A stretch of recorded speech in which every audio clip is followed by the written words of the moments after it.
Hey everybody, welcome back to the Daily Beef. I'm Josh Kalachi, your host, and this is a show none like another. This is one of those shows where you see people talking about their picks, you see people talking about other people's picks, and it's not exactly a show where everyone agrees with everyone.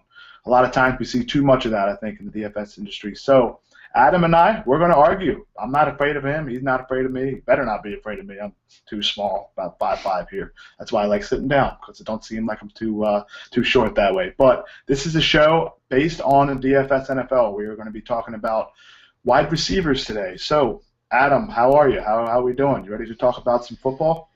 I've been ready to talk about football since, I don't know, baseball February started. 8th or Since something? baseball Maybe it's after started, the at least. No, I'm super excited for the season. Love talking receivers because there's so many of them. So there's going to be plenty of beef with receivers all year, I would imagine. There's no doubt. We're going to be arguing all year long about receivers because when you think about it, at least two for every NFL team is in play. So there's Yeah. going to be a lot of disagreements here for sure.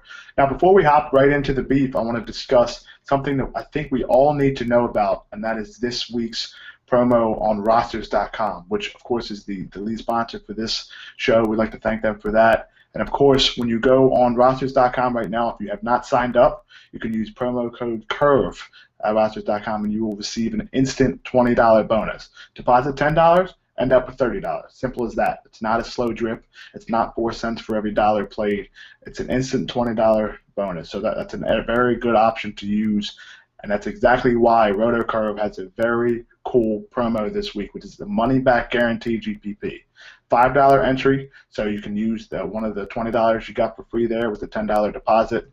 $5 entry at absolute minimum, you get your money back. Now, we know the ceiling's in GPP, so be sure to hop over to that. It's really zero risk, so if you play that $5 entry and you use the money you got for free with that bonus and play at Roster's $25 GPP, you can turn a really low risk, low deposit into a big week. So be sure to do that. It's open to all players at Rosters.com, so head over to rotocurve.com/rosters for more info, hop in, and I'll see you there. Adam, you in there yet? I can't wait to try to get in there and beat everybody. Yeah. Good luck. I don't think you will, but No, try. definitely not. But Try. I could try. all right, now wide receivers.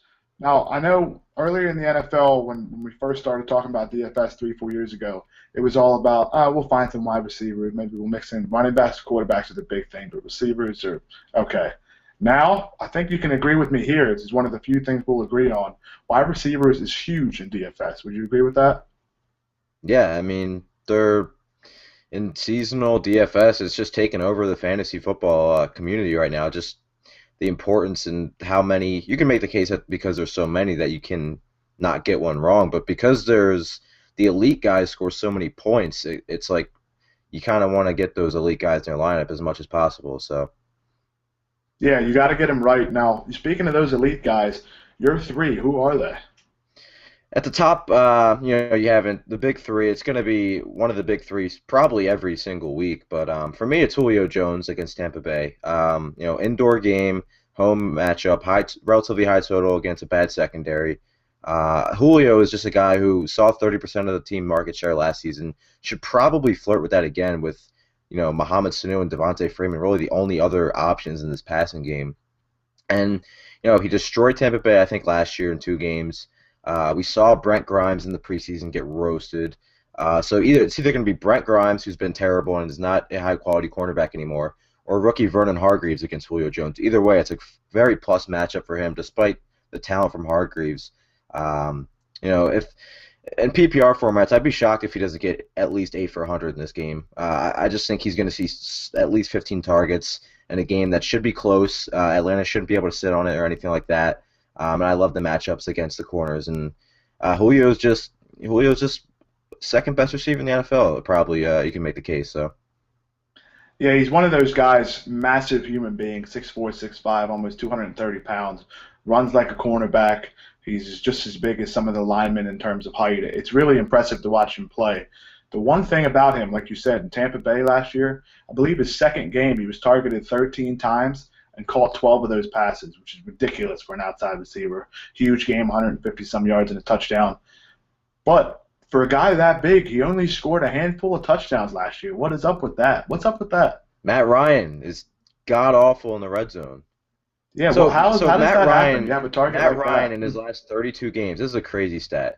Matt Ryan in his last 32 games has 18 games with one or fewer touchdowns. That's just gross. Like if that changed, Julio, you can make the case would be with like the number one receiver because he's already like you can make the case that him and Antonio Brown could each both set the NFL single season reception record this year, but because Matt Ryan's so bad in the red zone, it just knocked his upside a little bit. But can you imagine if he does what he does on a per season basis in terms of receptions and yards and gets into double digits and touchdowns, and you're looking at one of the better receiving seasons ever. Honestly, he's that good.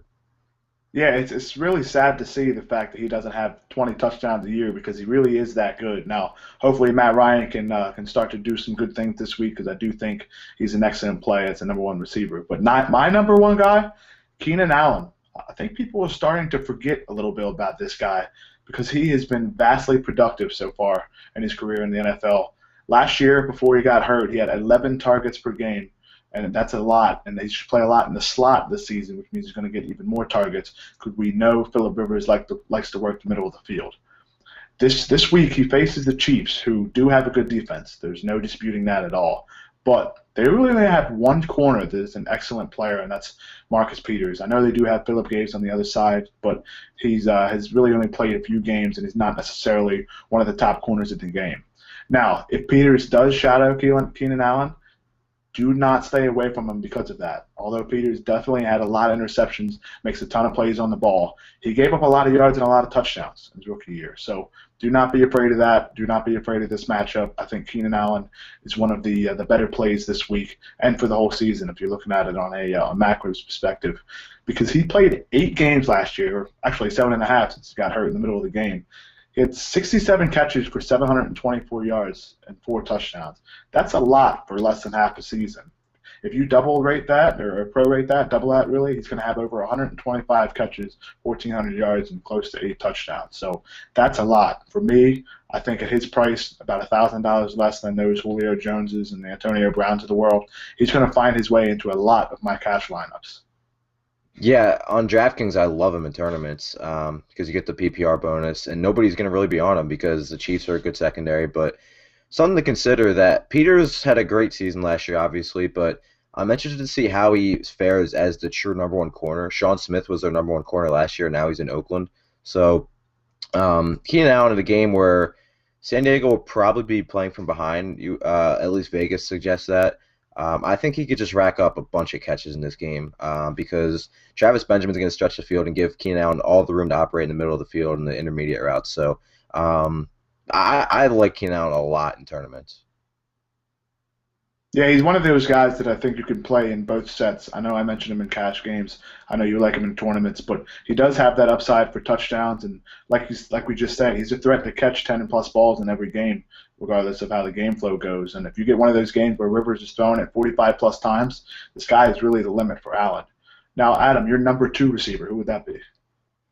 It's DeAndre Hopkins, and it's kind of getting back to what we talked about in the quarterbacks beef. But I just don't think, regardless of if these 3 cornerbacks are healthy and active for the Bears, I don't think it's going to matter. I don't think any of them can cover DeAndre Hopkins, especially if they're not 100%. We might see we're probably going to see a decrease in targets for Hopkins this season, but if he gets 160 targets, let's say, he's so talented and just does not drop passes that he's still going to be very good. Houston, again, has a high total in this game. I think Hopkins can get 100 and a touchdown against these corners.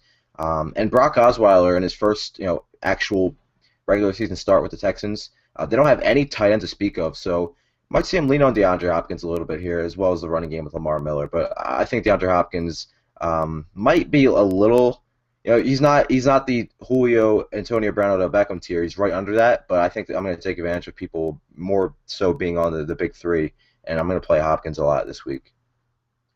It's crazy to think about that Hopkins was technically the number 2 when he was at Clemson, at least in terms of what people were thinking about. Now, you can even argue that at the same time, now they all didn't play at the same time, they had Martavis Bryant, Sammy Watkins, and Nuke Hopkins. So that's an incredible trio. Now, for this week, DeAndre Hopkins, I'm with you. Regardless of who the quarterback is, everybody's talking about, Osweiler's not that great of a quarterback. Who did Hopkins do it with last year? Nobody. And he still ended up with ridiculous numbers. So for me, I'm with you. I think he's a safe play every week. And last year, he's one of those guys that was in your cash games every week. And considering this year the number 2 is technically a speed guy in Will Fuller, I do think he's an excellent option. But for me, my number 2 this week is a guy that's kind of priced far too low for what he's been doing for the past, it seems like, decade, and that's Brandon Marshall for the New York Jets. This guy's priced at about 7,800 on a few sites. He's a little bit less than that on others where you have a half a point PPR. But the thing with Marshall is he is targeted just as often as those other guys. 173 targets last season. He caught 1,500 yards, 14 touchdowns. He's one of these guys that is just very consistent. So for me, as a cash game NFL player, most of the time, I do like guys to catch a lot of passes. Last year, he caught at least 6 passes in 11 of 16 games, which is excellent. I believe 2 of those other games, he caught 5 passes. So his floor is very high, and that's exactly what I'm looking for out of my wide receivers. And you've seen this guy play for a decade. He has the upside for touchdowns. He has the upside for a ton of yards. We even saw him catch 20-plus balls in a game. I think it was 22. Is that right? Yeah, was it against Dallas, I think? Yeah, that's the upside. He still has that upside. So for me, I think a guy like that to pair with Allen, you're looking at 2 guys that could combine for over 20 catches. And for cash games, that's plenty for me. Yeah, I'll be honest. Marshall wasn't really on my radar.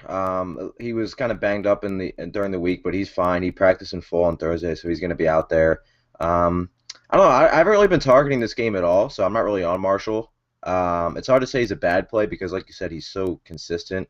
And Ryan Fitzpatrick last year, 31 touchdowns, I think, largely just due to the fact that when they got in the red zone, they scored an insanely efficient rate. They had the highest, I think, or second highest red zone touchdown percentage because of Decker and Marshall. So I'm expecting a little bit of regression from Marshall. I don't love this matchup against Cincinnati. I don't really love this game. So Marshall, 7,800 on DraftKings. There's other guys around that tier that I'm kind of more interested in, but I don't think people are going to be on him in tournaments at least. And he has upside for tournaments and he has safety for cash. So not a horrible play, just someone I really haven't been on. Yeah, just one of those guys we don't agree on. But the thing is about him is, or we talked about with your number 2 as well as Hopkins, is there's so many guys out there. You don't have to agree on every single one, and that's the whole point of this. That's why we want to hear 2 different perspectives. So with that being said, your number 3 receiver, I may know who it is, correct? Yeah, we'll stay with the Clemson kind of vibe here. Sammy Watkins is just another guy I think is underpriced, has massive upside in this matchup against the Baltimore Ravens. I talked about Tyrod Taylor and the deep passing. It's a good matchup. I mean, like I said, 18% of Tyrod's passes went for 20 yards or more, and nearly 15% of the completions against Baltimore last year went for 20 yards or more. So it's a good correlation there. Watkins had the highest average depth of target at around 17 among players with at least 70 targets. And, the Baltimore corners, the matchup against Jimmy Smith, I think is very favorable. I think Watkins, 6,900 on DraftKings is a very, very, very good price for him. Has massive tournament upside to go for, the dude could legitimately catch 5 passes, but they could go for 150 yards and 2 touchdowns because of that big playability, which is what we're looking for in tournaments. So definitely in on Watkins to literally no one's surprise. Yeah, not at all. You're definitely a guy that likes the Buffalo Bills, and honestly, Yeah. I cannot disagree with you on the Bills because they do have a lot of pieces on that offense that are good DFS plays. Another thing, on RotoCurve, we have a guy named by the name of Witherspoon. We call him at RotoCurve. He's a former NFL cornerback, and he writes each week about his favorite wide receivers and cornerbacks to target against. This is a guy that has been in the league, that has played against these guys, studies these guys, and he also likes Sammy Watkins this week against the Ravens, which probably will be Jimmy Smith, as he mentioned in an article. And if he likes that, you like that, that can't be a bad play. So I don't know if I could beef with you here. Yeah, it sets up. I like the big 3 at the Bills in general because they're not going to be owned very highly in terms of Taylor, McCoy, and Watkins. I think this game is like a 44 total. Would not be surprised if it went a little higher than that either. Yeah, I think that Taylor and Watkins stack could definitely be in play in a few tournament lineups. So I might have to take a look at that when making lineups on Sunday morning. Now, my third receiver here is going to be a guy that it's a little bit cheaper, but I think we're going to need some cheap plays because if you want to pay up a quarterback or running back, you're going to need some cheaper receivers. That's Michael Crabtree, who is honestly low-key the number one receiver for the Raiders last year when you look at targets. Now, don't throw anything at me. I'm waiting for some shoe to come out and hit me for saying that Crabtree was the number one last year. But listen, in terms of targets, he actually had more than Amari Cooper. He had 146 targets last year. He had a lot of games where he scored a touchdown or two over 100 yards. Now, he wasn't as consistent, but we're looking at Crabtree as a tournament play. And when we look at the Saints, they have a horrible secondary. But they do have one good player in Delvin Breaux. He showed it's an incredible story if you haven't had a chance to look it up. He's an incredible story. He came back to be a decent corner for the Saints, his hometown. But the thing is about him, he's probably going to be on Cooper. So that leaves nobody that the Saints have to cover Michael Crabtree. So I think Crabtree as that second receiver in terms of how the formation sets up, Cooper is likely in the slot or as the X to the left. So Crabtree would be on the other side. There has been studies in DFS to show that the number one tandem for a stack is a quarterback and his wide receiver 2. This week, Michael Crabtree, wide receiver 2, Derek Carr, quarterback 1. That's my stack, and I really like Crabtree this week. Yeah, zero beef here. I love Crabtree. I wrote him up in my bargains article at RotoCurve. Um, Absolutely love him. I'm glad you mentioned the Delvin Breaux point too, because I think that's something people probably aren't focusing on enough. But that price tag for Crabtree is too good to pass up. I love him. Yeah, he's one of those players that, although he had a slow start to his career, he was dominant in college at Texas Tech, I believe it was. They even had a dance for him. Remember that video? It was Michael Crabtree. I mean, it's just one of those things where he had a lot of talent. We saw it last year, and he's probably by far the most talented quarterback he's had. So I think this year he's going to have an excellent year again, but it starts this week as that second receiver to stack with Derek Carr. Now that game, we just talked about it. Oakland and New Orleans. There's going to be a lot of players on a lot of teams this week in DFS. But there's another game by the game of the Detroit Lions and the Indianapolis Colts. These are the two games with the two highest totals, I believe. They're the two games a lot of people are going to be looking at. Now, for me, I think we differ here.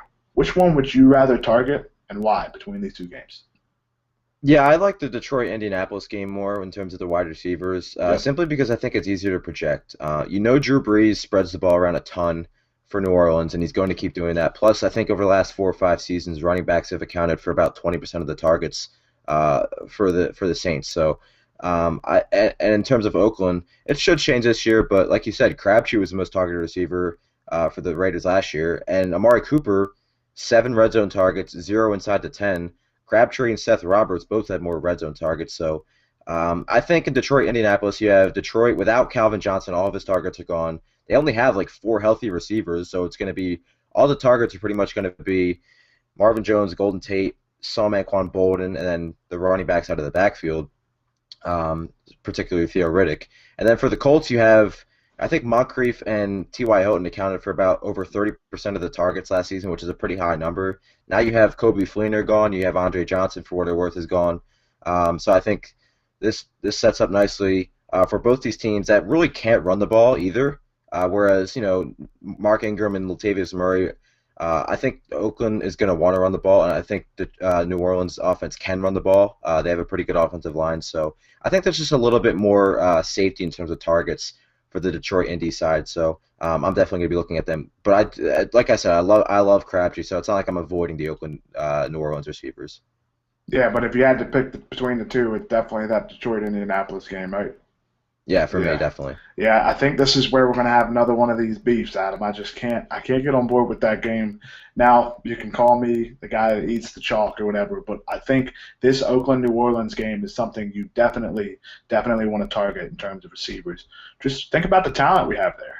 Amari Cooper, Michael Crabtree, Brandon Cooks, Michael Thomas, the rookie there. Even Brandon Coleman, who was close to missing the roster bubble. Well, he's huge, plays for the Saints. They have Kobe Fleener there at tight ends, of course. But the one thing about this game, I think, is you're going to have two quarterbacks that are not afraid to throw the ball a ton. Now, of course, we saw that with Stafford and with Andrew Luck. But for me, the big difference is between Carr and Drew Brees. These two guys showed it last year. They both had excellent years. They both threw the ball close to 40 times a game. And with all the talent they have at receivers, for me, I have to go with this game because it really reminds me last year. If you remember that Oakland Steelers game where it was 38-35 Pittsburgh and Derek Carr had 4 touchdowns and Roethlisberger, I think, had close to 350 yards. Something about this game reminds me of it. And that's not a bad game to have a part of those two quarterbacks. Or if you're lucky enough, it'll be like the Giants Saints game. The 7 touchdown game for Brees. 51 to like 45 or something like that. Yeah, definitely. Yeah, that's the one thing with this game. I think it has the potential to be a huge high-scoring game. And for me, the way I look at the Detroit and Indianapolis game, there may be too many receivers for me to look at to kind of figure out who I want to pick for Indianapolis. Now, Detroit, like you said, the target's going to be between those main 2 guys. But in Indianapolis, there's a lot of guys they like to spread the ball around to. And I'm a big fan of, another Clemson guy, Dwayne Allen, that tight end there, I think is a more talented player than Coby Fleener. You just have to put it together. Yeah, I can get behind that. I just think in the same token that there's more players that have the ball spread around to in New Orleans, plus when you count the running backs. So they're both going to be very good, but I think there's a little bit more certainty with the Indianapolis Detroit side. Okay, noted. Yeah, we're going to have to make a side bet on that. Maybe take you out to lunch or something if I lose, but we'll see. Now, you mentioned in that game, those Golden Tate. You mentioned him. You talked about how he's going to get a ton of targets. Now, I think he's one of your sleepers. I remember reading an article where we talked about it. Something about you liked him because of his potential ownership percentage. Is he your wide receiver sleeper this week, Adam? Yeah, I want to real quickly just talk about both of these guys, T.Y. Hilton and Golden Tate, because it's going to be interesting because I think their counterparts are going to be more highly owned in terms of Moncrief and Marvin Jones. Marvin Jones is going to be one of the most highest owned players on the slate, but Golden Tate's numbers without Calvin Johnson have been really, really impressive, right? You look at his numbers, it's a little bit of a small sample size, but over 20 PPR points per game, 8 catches to 116 yards, over 13 targets per game. I really like this spot for him because the Colts gave up the most 20-yard passing plays last season, and Golden Tate has been top 2 in yards after catch each of the last 2 seasons, so it's a good spot for him. I think it's a good spot to pay up to be contrarian for Golden Tate. And then T.Y. Hilton, a lot of people are going to be on Moncrief. We don't know who Darius Slay is going to cover for the Lions. It could be Moncrief. But either way, I think T.Y. Hilton is just going to be happy to have Andrew Luck back. 28.5% of his targets were deemed off target last season with Hasselbeck and company under center. So it's good to see Luck back. In 2014, that number was around 13%. So it's just a huge drop-off. So I think Hilton obviously has a big play potential. I don't think his ownership is going to be too high, and I think these two guys are going to be interesting in tournaments. You mentioned that number. It's 15% difference between the off-target passes. Now, that may not seem like a lot, but say T.Y. Hilton gets 10 targets. That's an extra pass and a half that becomes on target for him. That turns into a catch. At minimum, that's a 1.5 plus the yards plus the touchdown opportunity. So that's something somebody should really take a look at because although it may not seem like much, it can be the difference between cashing or not cashing or first and second place, regardless of where you're playing. So that's definitely an interesting stat, and I'm glad you brought that up. But for me, I think the sleepers this week, you mentioned T.Y. Hilton. I do like Golden Tate. We discussed Hilton before, how I'm not a huge fan of the Colts because I'm not exactly sure who he's going to throw it to. I know Luck's going to throw the ball 5,000 times. I'm just not sure who it's going to be to. So for me, I'm going to stay away from a little bit of the Colts receivers this week. But for me, in terms of sleepers, obviously Marvin Jones. He's the guy that we're all going to be looking at. But I think at this point in the week, everybody knows about that. So I want to talk about 2 other guys that are just massively underpriced, especially for PPR formats like rosters. You can play Jarvis Landry and Julian Edelman for very, very low cap numbers. Now, those of you that know the matchups, you're probably looking at me like I have 6 heads because they do have tough matchups. Landry, I believe, goes against the Seattle Seahawks, and Edelman goes against the Arizona Cardinals. Both those defenses are good. But these are slot corners, or slot cornerbacks, slot receivers going against slot corners, so it's a little bit different. You also have to remember, with the way these offenses are run, Both of these receivers get free releases, which for those of you that follow the game of football, you know that means they don't have a guy directly over top of them in man-to-man coverage. There's no bump and run. These guys like Edelman and Landry come in motion, so it's really impossible to stop them in the short game. Well, in full PPR contests, that's exactly what we want. We want catches. Edelman got over 11 targets a game, I believe, last year. Landry over 10 targets a game, caught 110 passes. So these two guys are going to be guys that catch over 6 balls pretty much every game, regardless of who their quarterback or matchup is. And for me, at their prices right now, I don't think I could stay away from them because I think they're going to be a very low-owned cash option. And honestly, I know people talk about ownership in GPPs. If you want to differentiate yourself in week 1, where it's always a lot of chalk because of how long the prices are out for, guys like Landry and Edelman could catch a lot of passes, get a lot of yards. They may not score, but in full PPR formats, those two are my sleepers this week because they have the potential to score a lot of fantasy points, well enough to get you in contention in your cash games. Yeah, I'm not really on Edelman, but I think Landry is super interesting because for a smaller receiver, you obviously don't want him being pressed at the line. But it's also interesting to note that Seattle's secondary is obviously the best in the NFL, but the receivers that have kind of beat them in the past have been the smaller receivers, right? You have even Marcus Wheaton last year had that huge game against them. So they've struggled against these smaller, shiftier receivers, and we know Tannehill. I mean, there was reports that out of in training camp and drills, they would literally tell Ryan Tannehill to not throw to Landry on this play, and he would still throw to him just because he just constantly checks down to him and looks for him. So he could catch a lot of passes in a game where they're huge underdogs, should be playing from behind. Could rack up one of those 11 for 80 games that everybody who hates PPR hates, but that could be what he does. And I do think he's interesting because people are going to see that Seattle matchup and not even going to want to touch him. So. Yeah, just 6,000 for Landry on DraftKings. He's one of those plays where I just have to migrate towards because the big sleeper is Marvin Jones, 4,600 there. That's cheap. But $1,400 more, you're looking at a guy that had 166 targets last year, over 10 targets a game, 110 catches, almost about 8.5 catches per game. That's an incredible floor. And like you said, Seattle does struggle a little bit with those shifty receivers. We saw it in when they play against the Patriots, and Edelman just burns them on those zig routes. So those are the guys I think between Landry and Edelman. Those are two players that I think you should not avoid completely just because of their matchups, because that matchup doesn't necessarily pertain to the kind of receivers they are. So I think that's definitely a way to go. Now, did you want to touch on Marvin Jones real quick? Because I know a lot of people are talking about it, but he's become one of our favorite players, I believe, between the two of us. Marvin Jones is GOAT. I'm just gonna perfect word for him. I'm just gonna the last I don't know month I found his Vine account, and he's a singer. He likes to sing a lot. So I would just tweet when Marvin Jones is 4.6 on DraftKings, link to him singing. And that's what people are going to be doing when they play Marvin Jones this week. He's going to eat. Now, if he scores a touchdown, can I get a video of you singing with Marvin Jones? Or absolutely not. No? Okay. Well, I'm going to figure out a way not. to do that. Maybe I'll find your webcam or something and hack into that. But yeah, so I think we covered a lot here today on receivers. We talked about all kinds of different stuff. Just to recap, we have some top guys we both like. Julio Jones, of course. I like Keenan Allen and Brandon Marshall. Adam did like Sammy Watkins, of course, and DeAndre Hopkins, two Clemson guys. We talked about some guys we liked as sleepers. He likes Golden Tate and T.Y. Hilton as the lower ownership guys, and I really think guys like Edelman and Jarvis Landry could be good plays. So if you want to go back for a recap, go back and watch it again, take some notes. We talked about a lot of information. But I do want to thank you guys for joining the beef. Real quick before we go, be sure to hop in that rosters promo we have for you guys because it's basically free money at this point. It's open to all players. Go to rosters.com, or rotocurve.com rather, /rosters for more information. $5 entry, you get that money back.